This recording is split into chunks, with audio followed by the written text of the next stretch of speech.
जय हिंद, नमस्कार। 14 अगस्त 2026 की वो शाम भारतीय सेना के 7 परिवारों के लिए कहर बनकर आई। अरुणाचल प्रदेश के दुर्गम दिबांग वैली जिले के पशुपानी इलाके स्थित पशुपानी आर्मी कैंप के पास शाम करीब 4:30 बजे अचानक एक जलधारा ने विकराल रूप ले लिया। पानी का तेज बहाव इतना खतरनाक था कि 5th ग्रेनेडियर के 2 शेल्टर पानी में बह गए। उस समय वहां मौजूद सेना के 7 जवान बाढ़ की चपेट में आ गए। 2 जवानों को सुरक्षित बचा लिया गया, लेकिन 5 जवान पानी के तेज बहाव में बह गए। घटना के 6 दिन बाद यानी 20 अगस्त तक लापता 5 जवानों की तलाश जारी थी। सेना की ईस्टर्न कमांड ने भी कहा है कि लापता जवानों की खोज की जा रही है। सेना, आईटीबीपी और दूसरी एजेंसियों के बड़ी संख्या में जवान इस दुर्गम इलाके में लगातार सर्च ऑपरेशन चला रहे हैं। जवानों की तलाश की जा रही है। सबसे जरूरी बात यह है कि अभी तक इन 5 जवानों की शहादत की आधिकारिक पुष्टि नहीं हुई है, इसलिए फिलहाल उन्हें लापता जवान कहना ही सही होगा। देखिए, जो जवान लापता हुए हैं उनमें 2 अग्निवीर बताए जा रहे हैं। एक राजस्थान के अलवर जिले के केसरपुर गांव के 24 वर्षीय अग्निवीर समुद्र गुर्जर हैं। समुद्र 2 बहनों के इकलौते भाई हैं और परिवार बस इस उम्मीद में है कि उनका बेटा कैसे भी करके सुरक्षित वापस लौट आए। वहीं दूसरे अग्निवीर उत्तर प्रदेश के औरैया जिले के विनोद यादव हैं। उनका परिवार भी यही प्रार्थना कर रहा है कि बस कैसे करके बेटा सुरक्षित मिल जाए।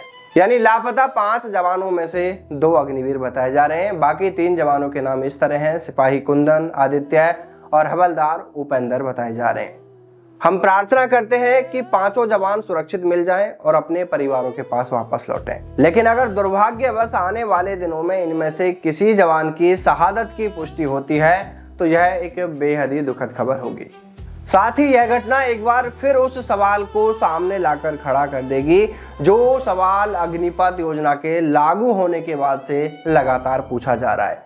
सवाल ये कि एक ही सेना में एक ही पोस्ट पर एक ही खतरे के बीच कंधे से कंधा मिलाकर ड्यूटी करने वाले 2 सैनिकों की वीरगति के बाद उनके परिवारों को मिलने वाले लाभ और सुविधाओं के लिए नियम अलग अलग क्यों? देश के लिए अपनी जान देने वाले उन दोनों जवानों की शहादतों में भेदभाव क्यों? क्योंकि अगर रेगुलर यानी नियमित सैन्य कर्मी अगर वीर गति को प्राप्त होते हैं तो उनके परिवारों को जीवन यापन के लिए आजीवन पेंशन दी जाती है, कई और लाभ और सुविधाएं दी जाती हैं, लेकिन अग्निवीर की शहादत के लिए अलग नियम है। अगर कोई अग्निवीर दुश्मन से लड़ते हुए सरहदों पर देश के लिए शहीद होता है, वीर गति को प्राप्त होता है, तो उसके परिवार को किसी तरह की कोई पेंशन नहीं दी जाती है। साथ ही कई और ऐसे लाभ और सुविधाएं भी हैं जो एक परमानेंट सैनिक के वीर गति को प्राप्त होने पर उनके परिवारों को मिलते हैं। वो लाभ और वो सुविधाएं अग्निवीरों के वीर गति को प्राप्त होने पर उनके परिवारों को नहीं दिए जाते हैं। अग्निवीर के परिवार को सिर्फ 48 लाख बीमा राशि, 44 लाख एक्सग्रेशिया, बची हुई सेवा अवधि का वेतन और सेवा निधि राशि, ये कुल मिलाकर ये एक मुश्त राशि दी जाती है। लेकिन उनके परिवारों को उस तरह की कोई पेंशन नहीं दी जाती है जो एक सैनिक के वीर गति को प्राप्त होने पर दी जाती है। देखिए, ये जो राशि दी जाती है ये कुल मिलाकर इतनी भी नहीं होती है कि उससे पूरा जीवन निकल जाएगा। एक परिवार ने अपना बेटा खो दिया, बुढ़ापे का सहारा चला गया, वो बेटा देश के लिए बलिदान हो गया, लेकिन बदले में उसे क्या मिला, उसके परिवार को क्या मिला? उस वीर की शहादत तक में भेदभाव। जिन माँ बाप ने उस बेटे को कर्जा लेकर कैसे करके पढ़ा लिखा कर इस काबिल बनाया कि बेटा सेना में जाकर देश सेवा करेगा, उनका नाम रोशन करेगा, उनके बुढ़ापे का सहारा बनेगा, अरे उनके लिए तो अग्निपथ योजना सबसे बड़ा दुख का कारण बन गई। अरे जिस परिवार का 18-20 साल का जवान बेटा चला जाता है, उस परिवार के लिए, उन माता पिता के लिए क्या ये दुख कम होता है जो सरकार ने अग्निपथ जैसी योजना लागू करके उनके इस दुख को और बढ़ा दिया? बेटे के चले जाने के बाद वो परिवार किसी तरह अपने दिल पर पत्थर रखकर उस बेटे की यादों के सहारे यह सोचकर जीवन को फिर से शुरू करने की कोशिश करते हैं कि चलो कम से कम बेटे की शहादत पर मिलने वाली जो पेंशन है उसी के सहारे अब आगे का जीवन गुजार लेंगे। लेकिन अग्निवीरों की शहादत पर उनके परिवारों को कोई पेंशन नहीं दी जाती है।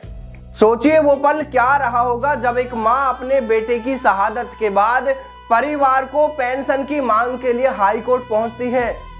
ऑपरेशन सिंदूर में पाकिस्तान की ओर से हुई गोलीबारी में आंध्र प्रदेश के श्री सत्य साई जिले के रहने वाले अग्निवीर मुरली नायक वीर गति को प्राप्त हो जाते हैं। उनकी मां ज्योतिबाई श्री राम नायक बेटे के शहीद होने पर परिवार को मिलने वाली पेंशन व अन्य दीर्घकालिक लाभों की मांग को लेकर बॉम्बे हाई कोर्ट का दरवाजा खटखटाती है, लेकिन केंद्र सरकार की ओर से इस मां की मांग का विरोध करते हुए वहां कोर्ट में कहा जाता है कि अग्निवीर और एक रेगुलर सैनिक सेवा लाभों के मामले में समान श्रेणी में नहीं आते हैं, इसलिए अग्निवीरों के वीर गति को प्राप्त होने पर भी उनके परिवारों को किसी तरह की कोई पेंशन नहीं दी जाती है। ये सरकार ने कोर्ट में अपना पक्ष रखा। अरे कल्पना करके देखिए कि एक ही चौकी पर दो जवान तैनात हैं, दोनों एक ही वर्दी पहनकर देश की सुरक्षा कर रहे हैं, दोनों के सामने खतरा एक जैसा है, चाहे फिर प्राकृतिक आपदाएं आए, आतंकवादी हमला हो या सीमा पर कोई ऑपरेशन हो। अरे भाई गोली हो, बाढ़ हो या कोई भी खतरा हो, वो ये देखकर आगे नहीं बढ़ते हैं कि सामने जो बॉर्डर पर खड़ा है, सीमा पर खड़ा है, वो अग्निवीर है या एक रेगुलर सैनिक है। अरे दुश्मन की गोली ये देखकर आगे नहीं बढ़ती, ये देखकर सीने में नहीं घुसती है कि सामने खड़ा जवान अग्निवीर है या एक रेगुलर सैनिक है। लेकिन अगर अग्निवीर देश के लिए लड़ते हुए वीर गति को प्राप्त हो जाता है तो ये जरूर देखा जाता है कि जान देने वाला अग्निवीर है या परमानेंट जवान, क्योंकि उसी के आधार पर फिर उसके परिवार को वो सहायता राशि, वो अन्य लाभ दिए जाते हैं। अरे यार अब आप ही बताइए कि क्या उस माँ का ये सवाल पूछना गलत है कि जान तो उसके बेटे ने भी देश के लिए दी है, तो फिर उस माँ को वो पेंशन क्यों नहीं जो एक सैनिक के वीर गति को प्राप्त होने पर उसके परिवारों को मिलती है। अरे वो माँ ये नहीं समझती है कि उसका बेटा अग्निवीर है, उसे बस इतना पता है कि उसका बेटा देश सेवा के लिए गया है। अरे भाई एक नेता, सांसद, विधायक अगर एक दिन के लिए भी सांसद या विधायक बन जाता है तो भाई उसे आजीवन मोटी पेंशन व अन्य वो तमाम सुख सुविधाएं दी जाती है। लेकिन अगर एक जवान जिसे सरकार ने अग्निवीर का नाम दे दिया, अगर वो देश की रक्षा करते हुए वीर गति को प्राप्त हो जाता है, अपने प्राण न्यौछावर कर जाता है, तो उसके परिवार को किसी तरह की कोई पेंशन नहीं दी जाती है। अब आप ही बताइए कि क्या ये हमारे जवानों के बीच भेदभाव नहीं है? क्या ये जवानों की शहादत में भेदभाव नहीं है? और क्या ये उन परिवारों का अपमान नहीं है जिनके बेटे देश के लिए बलिदान हो गए? फिलहाल हमारी सबसे पहली उम्मीद और प्रार्थना तो प्रभु से यही है कि अरुणाचल प्रदेश में लापता हुए हमारे सभी 5 जवान सुरक्षित मिल जाएं, भगवान कोई चमत्कार दिखाए और सभी जवान सुरक्षित घर लौट आए।